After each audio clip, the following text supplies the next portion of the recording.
I fly Old Glory on my flagpole every day out there, and on some special days, there's more than one flag. I decided I was going to do that in memory of all of these guys that I knew that didn't come back. Yeah, I didn't feel bad at all about going in the Army. I thought the Army did a really great job in their training and everything, and they sent me to radio signal school. Technically, I was supposed to be a radio operator, although classifications are kind of disbanded when you get into a combat area. Everybody's a soldier in the Army. You know, you're all just part of a team.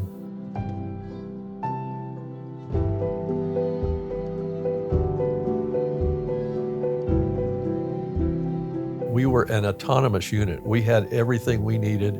We had infantry. We had our own helicopters. So whenever we went out on a mission, we didn't have to beg a helicopter from another group. We had them over us as we went. There were 4 of us that covered all the radios for 24 hours a day. We're considered the mobile command center for the squadron. And we would monitor all of the radio transmissions, all of the combat that was going on. We were supposed to be the network controllers. I got off radio duty one time, and my sergeant, he said they need somebody to ride shotgun on this 5-ton truck. We were supposed to get loaded and get back to the 25th Division in the same day. Well, things got delayed, and on the north end of Saigon, there's a bridge called the Hoc Mon Bridge.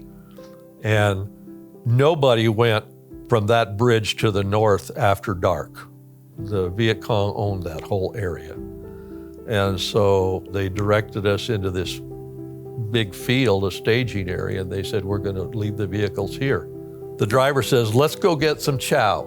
I said, well, I've got some sea rations. And he says, okay, well, I'm going to go get some chow. And these guys, everybody, all the drivers and everybody unloaded.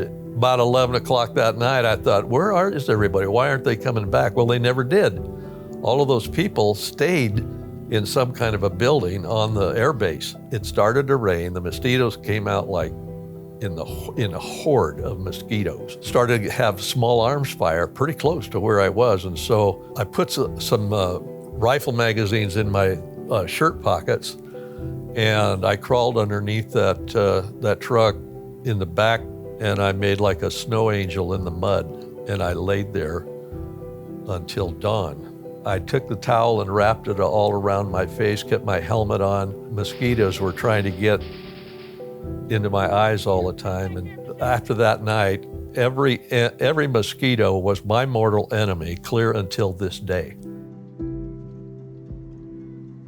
I knew I was in trouble mentally before I ever got home. Made an appointment for me to see a psychologist, and he said, well, you've got PTSD. And I said, well, what's that? Well, it was hell. I didn't feel like I belonged back in the world.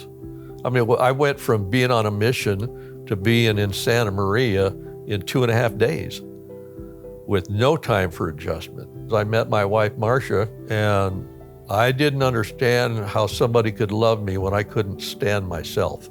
I had the same dream for 15 years. In the dream, I take a burst in the chest from a Viet Cong fighter, and she'd wake me up. And that same dream every night, I look at her kind of as my savior from the PTSD. And people are asking, well, where have you been the last couple of years? Well, you know, you can't just start talking about it. And that's the way it was back in those days. The Vietnam vets were just, I don't know, there weren't words for it. But you learned that you didn't talk about it. You didn't tell people you were a Vietnam vet.